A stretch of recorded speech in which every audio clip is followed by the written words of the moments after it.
آج کل ایک نسخہ بتلا رہا ہوں کہ مسلمان کا گھاٹا ہے ہی نہیں یار، مسلمان کا گھاٹا نہیں آئے گا، اللہ تعالیٰ کی توفیق سے کر رہا ہوں، مسلمان کا گھاٹا نہیں، مسلمان کا تو نفع ہی نفع ہے، نفع میں تو ہے ہی نفع اور نقصان میں اس سے بڑھ کر نفع ہے۔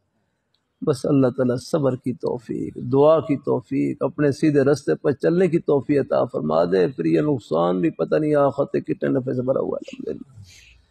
میرے اوپر بھی اثر ہوتا ہے، حالات کا اثر ہوتا ہے، یہ نہیں کہہ رہا ہے کوئی پریشانی خبر سنتا ہوں میں ہی متاثر ہوتا ہوں، کوئی پیالی بھی ٹوٹ جائے میرے اوپر بھی اثر ہو گیا کرنا،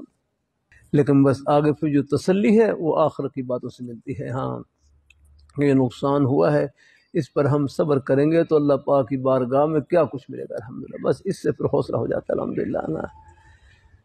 جو کفار ہیں بیچارے ان کے سامنے آخت نہیں ہوتی، وہ بعض دفعہ نقصان سے ایسے دل برداشت ہوتے ہیں، بعض خودکشی تک کر لیتے ہیں، اگر نہ ہے، لیکن جو مسلمان ہے اس کے لیے بڑی تسلی کا سامان۔